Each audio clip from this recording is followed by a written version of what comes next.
Hi friends, मैं Rohitas Kumar BHR शिक्षा में आपका स्वागत करता हूं।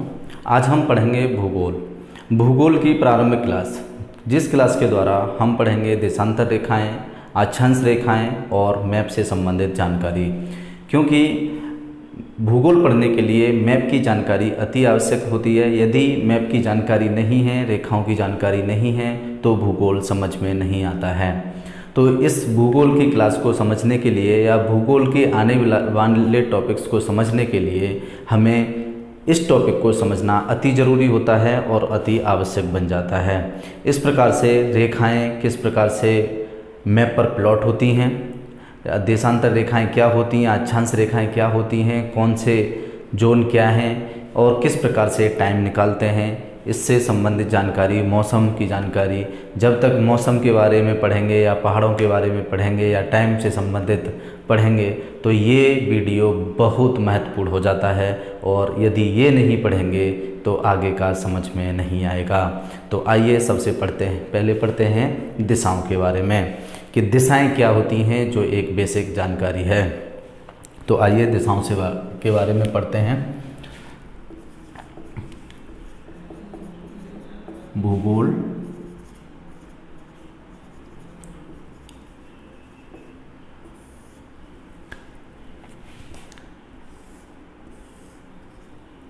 दिशाएं पढ़ने के लिए इस प्रकार से एक निशान बना लीजिए। दिशाएं पढ़ने से पहले इस प्रकार से एक निशान बनाइए, जिसमें इधर ईस्ट, इधर नॉर्थ, वेस्ट और साउथ। मैंने इतिहास के एक वीडियो में बताया था कि जैसे हम बुक खोलते हैं तो बुक का आगे का जो ऊपरी हिस्सा होता है, मान लीजिए बुक का सेंटर पॉइंट है, पेज को आप सेंटर पॉइंट मान लीजिए, ऊपरी हिस्से को नॉर्थ और उस सेंटर पॉइंट से निचले हिस्से को साउथ, और जो हमारा राइट हैंड है, दाहिना हाथ, इससे इधर का एरिया ईस्ट और लेफ्ट हैंड का जो एरिया रहता है वो हमारा वेस्ट होता है, जिसे हम हिंदी में पश्चिम बोलते हैं। इस प्रकार से ये ऊपरी हिस्सा नॉर्थ हो जाता है। मान लीजिए ये सेंटर पॉइंट है, ऊपरी हिस्सा नॉर्थ हो जाता है और नीचे का हिस्सा साउथ, और सीधे हाथ का जो हिस्सा होता है वो ईस्ट और इधर का हिस्सा वेस्ट हो जाता है। इस प्रकार से हमने 4 दिशाएं पढ़ी, और आगे इनके अलावा आपके माइंड में क्वेश्चन आना चाहिए कि क्या और भी दिशाएं होती हैं। तो हाँ जी, और भी दिशाएं होती हैं। तो इस प्रकार से एक दिशा ये, एक ये और इस प्रकार से 4 दिशाएं और बढ़ जाती हैं, जो कि अगर हम इस दिशा की बात करें तो इस दिशा को नाम क्या देंगे? अपने आप सोचिए, इस दिशा को हम क्या नाम देंगे? तो नॉर्थ और साउथ ये मेन होते हैं। नॉर्थ को सबसे ऊपरी हिस्से में नॉर्थ को और निचले हिस्से में साउथ को सबसे पहले रखना है। तो इसको बोलेंगे, जो इधर एरिया है तो ऊपरी हिस्सा नॉर्थ और ईस्ट की तरफ है तो नॉर्थ ईस्ट। हम इसको ईस्ट नॉर्थ नहीं बोलेंगे, इसको हम पूर्वी उत्तरी नहीं बोलेंगे, इसलिए हम इसको बोलेंगे उत्तरी पूर्वी, नॉर्थ ईस्ट। इसको क्या बोलेंगे? South east. इसको साउथ आगे और ईस्ट बाद में। तो साउथ ईस्ट मतलब दक्षिण पूर्वी, इसको साउथ वेस्ट, दक्षिण पश्चिमी, और इसको नॉर्थ वेस्ट, ये हो जाती है दक्षिण पश्चिमी। तो इस प्रकार से हमने अभी इसमें दिशाओं के बारे में पढ़ा है। तो आगे हम पढ़ेंगे अक्षांश से संबंधित। तो अक्षांश के लिए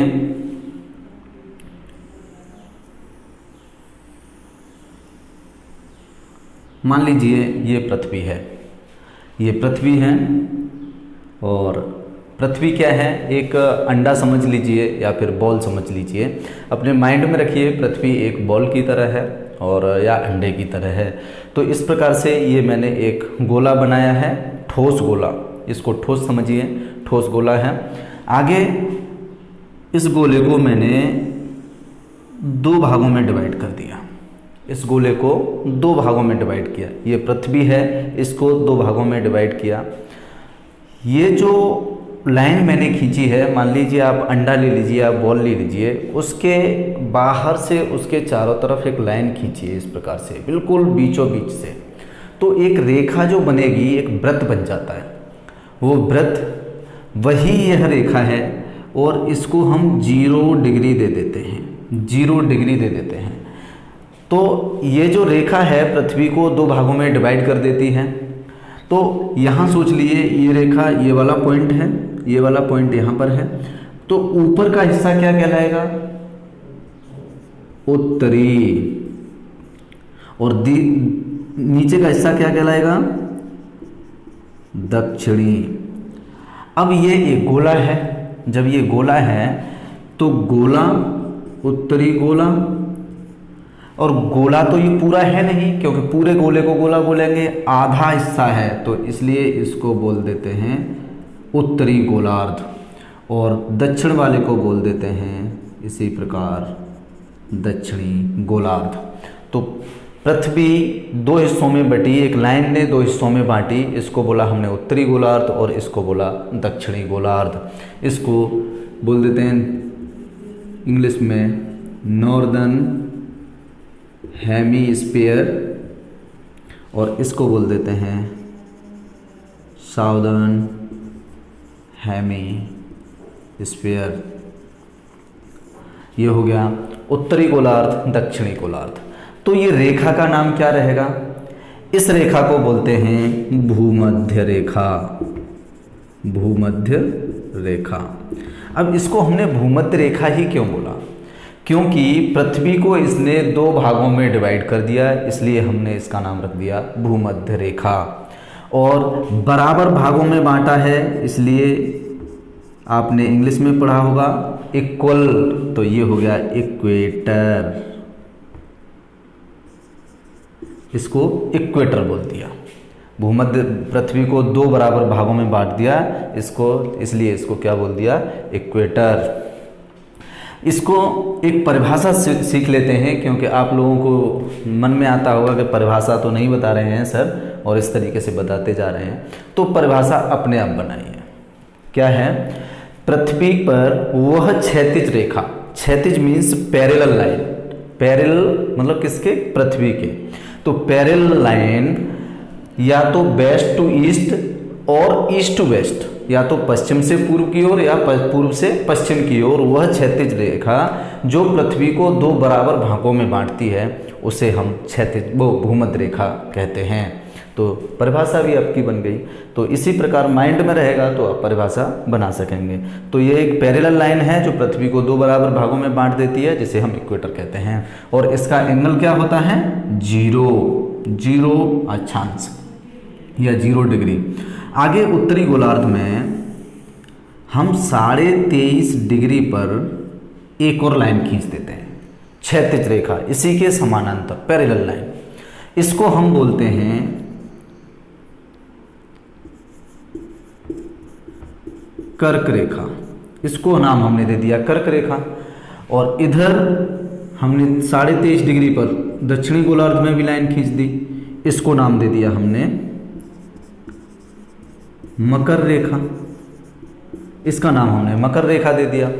उत्तरी गोलार्ध में 23.5 डिग्री पर क्षैतिज रेखा जो पूर्व से पश्चिम की ओर या पश्चिम से पूर्व की ओर, उसको बोलेंगे मकर रेखा। इंग्लिश में इसको बोलेंगे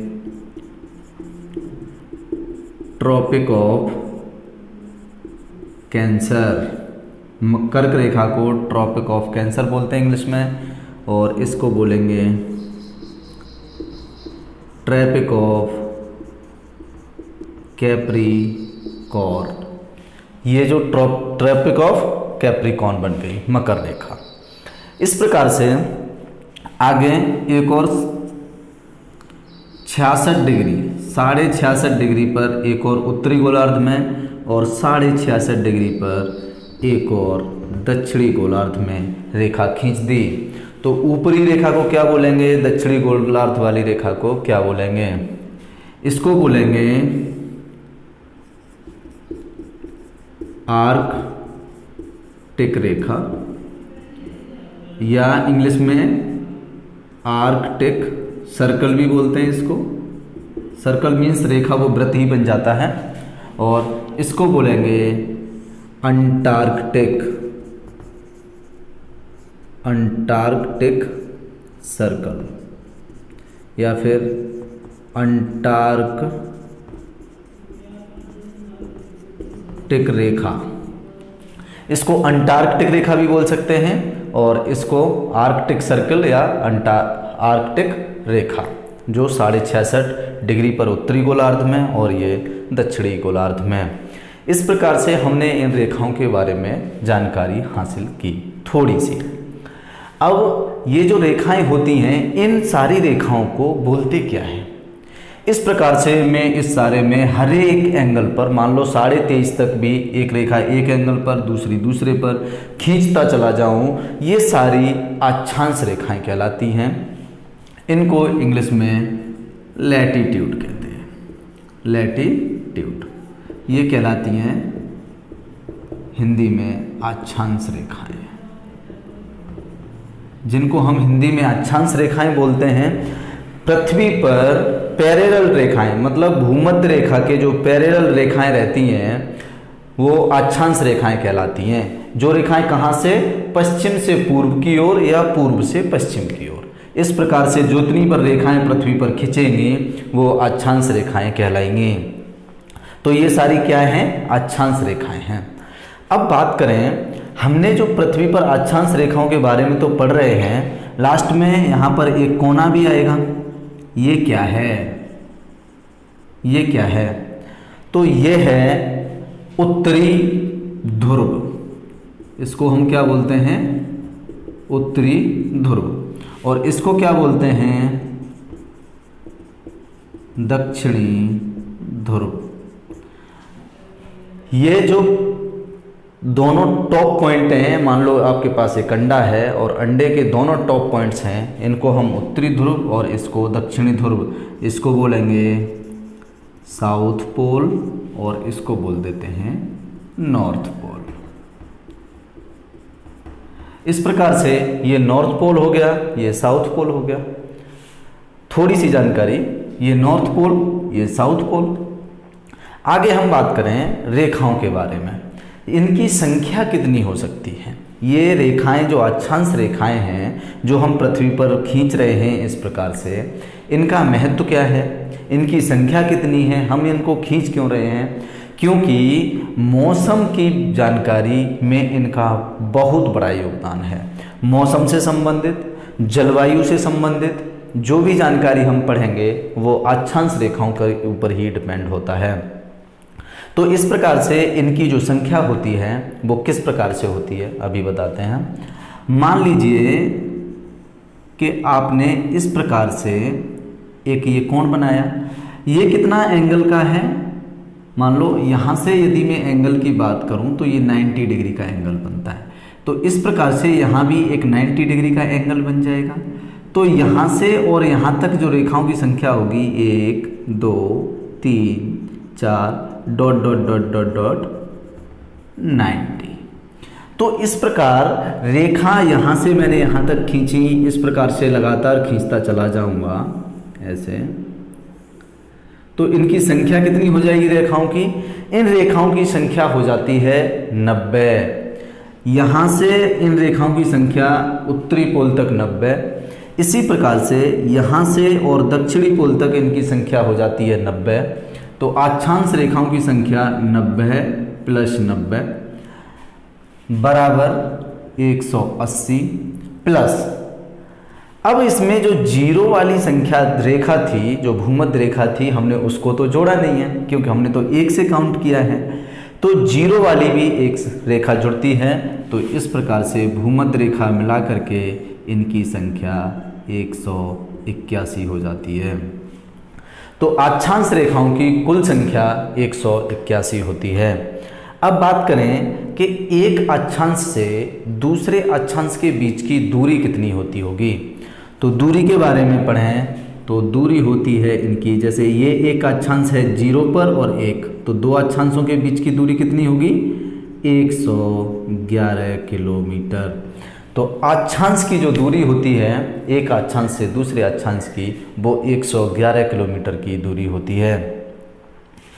इनकी संख्याओं से संबंधित हमने पढ़ा, दूरी से संबंधित पढ़ लिया।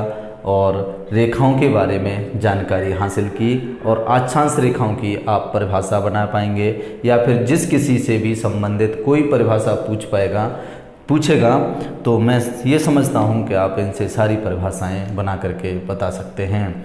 आगे हम पढ़ते हैं देशांतर से संबंधित। ये जो रेखाएं होती हैं वो मौसम के लिए, जलवायु के लिए, तापमान के लिए, दाब के लिए, इनसे संबंधित जानकारी हम केवल अक्षांश से पता कर सकते हैं। आगे हम पढ़ेंगे देशांतर से संबंधित जानकारी।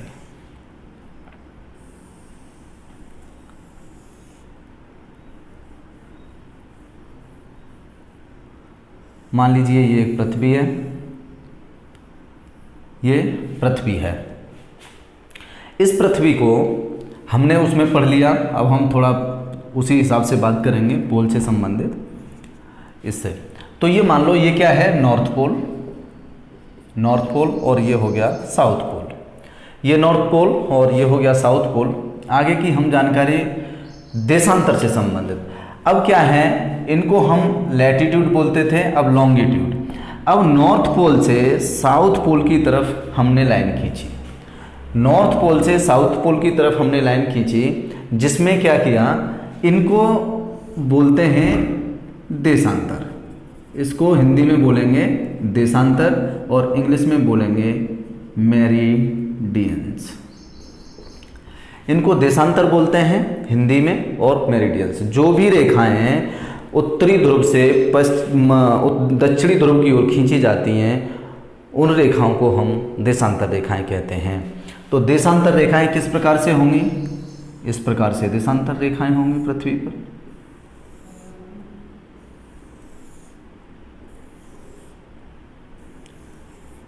ये इस प्रकार से रेखाएं जो पैरेलल होती हैं, किसके, पृथ्वी के नॉर्थ पोल से पैरेलल नहीं होती, सॉरी, ये रेखाएं पैरेलल नहीं होती हैं, ये रेखाएं पैरेलल होती हैं। ये उत्तरी ध्रुव से और दक्षिणी ध्रुव की ओर खींची जाती हैं, ये देशांतर रेखाएं कहलाती हैं। अब यहाँ पर हमने भूमध्य रेखा पढ़ी। भूमध्य रेखा कहाँ थी, 0 अक्षांश। तो देशांतर रेखाओं में भी कहीं 0 होगा, जहाँ से हम स्टार्ट करेंगे रेखाओं को खींचना, कहाँ से स्टार्ट करते हैं और किस प्रकार से, तो इसमें भी एक 0 रेखा होगी। तो 0 रेखा के लिए इसमें एक 0 देशांतर होता है। ये मान लीजिए रेखा 0 देशांतर, इसको हमने नाम दे दिया 0 देशांतर। 0 देशांतर को हम बोलते हैं प्राइम मेरिडियन, इंग्लिश में प्राइम मेरिडियन, और हिंदी में इसको ग्रीनविच रेखा के नाम से जाना जाता है। हिंदी में इसको ग्रीनविच रेखा के नाम से जाना जाता है और इंग्लिश में बोलते हैं प्राइम मेरिडियन। तो क्यों बोलते हैं, क्योंकि ये ग्रीनविच रेखा क्यों बोलते हैं, यहाँ पर पड़ता है लंदन, और लंदन की ग्रीनविच सिटी से निकलती है। ग्रीनविच सिटी लंदन की सिटी है, वहाँ से ये निकलती है, इसलिए इसको बोलते हैं ग्रीनविच और प्राइम मेरिडियन। आगे बात करें हम कि इन रेखाओं का महत्व क्या है।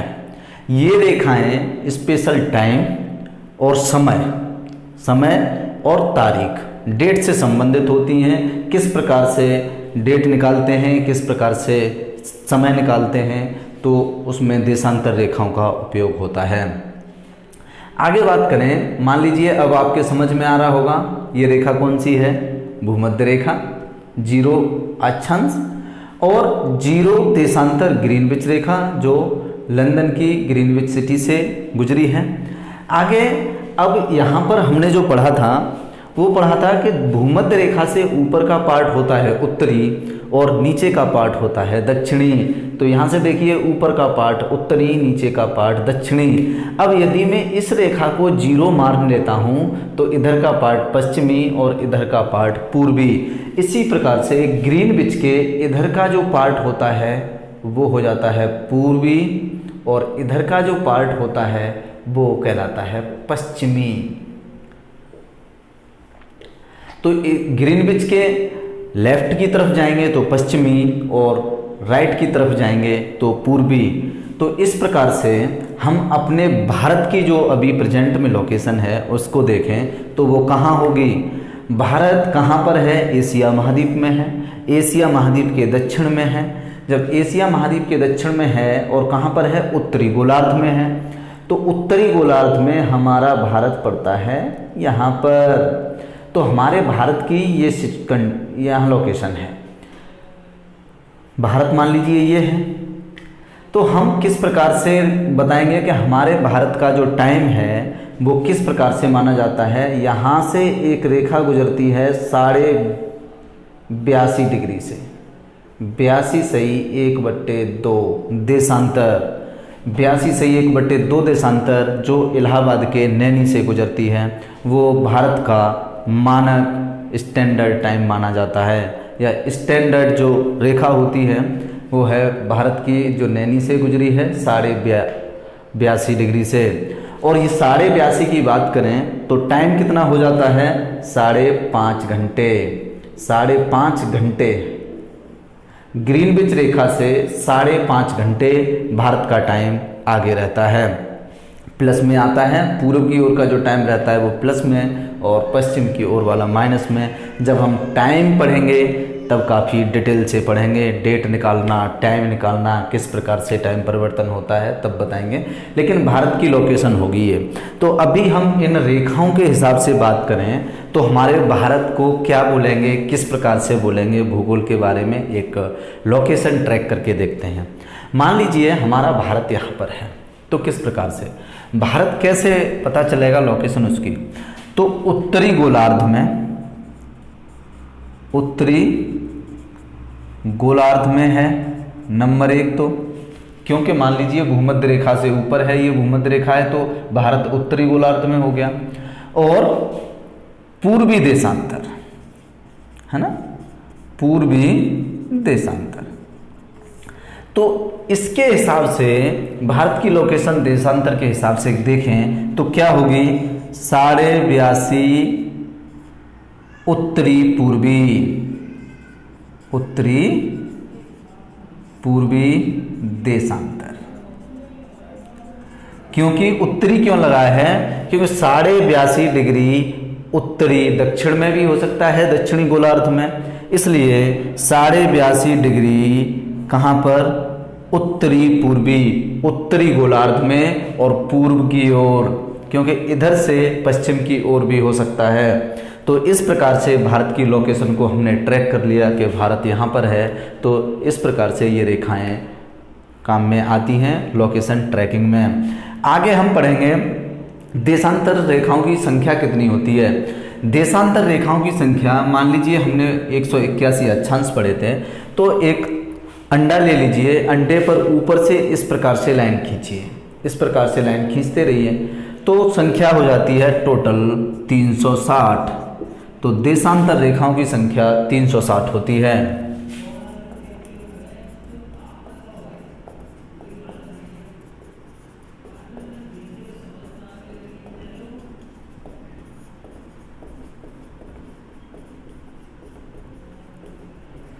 देशांतर रेखाओं की संख्या 360 होती है। आगे बात करें कि इनके बीच की दूरी किस प्रकार से रहती है। इनके जो बीच की जो देशांतर रेखाएं होती हैं उनके बीच की दूरी ध्रुवों पर 0 हो जाती है, क्योंकि ये ध्रुवों पर जाकर के सिकुड़ जाती हैं। ये जो ध्रुव हैं यहाँ पर ये सिकुड़ जाती हैं और इसकी हो जाती है दूरी 0। लेकिन भूमध्य रेखा पर मैक्सिमम दूरी होती है। तो एक क्वेश्चन आता है कि देशांतर रेखाओं की दूरी भूमध्य रेखा पर सबसे कम होती है, भूमध्य रेखाओं पर सबसे ज़्यादा होती है। तो क्या सही रहेगा? तो भूमध्य रेखाओं पर भूमध्य रेखा पर देशांतर की दूरी सबसे ज़्यादा होती है। मान लीजिए एक देशांतर से दूसरे देशांतर के बीच की दूरी निकालेंगे तो भूमध्य रेखा पर 11.32 किलोमीटर होती है, जो कि एक अक्षांश के बीच की दूरी से थोड़ी सी ज़्यादा है। तो इस प्रकार से भूमध्य रेखा पर यदि मैक्सिमम क्वेश्चन यही पूछा जाता है और आधार से संबंधित क्वेश्चन हैं वो काफ़ी पूछे जाते हैं। तो घुमा फिरा करके जो भी क्वेश्चन पूछे जाएंगे वो आप इनसे एकदम टैकल कर पाएंगे। तो भूमध्य रेखा की पर दोनों के बीच की दूरी 111.32 किलोमीटर, और इससे खास अब कुछ नहीं है। और आगे जो टाइम निकालने की बात करेंगे कि टाइम से संबंधित, मौसम से संबंधित, तब हम इनको सभी को डिटेल में पढ़ेंगे। और ये किस प्रकार से आपको समझ में आ रहा है, तो वीडियो को लाइक, कमेंट, शेयर, सब्सक्राइब जरूर कीजिए। Thank you.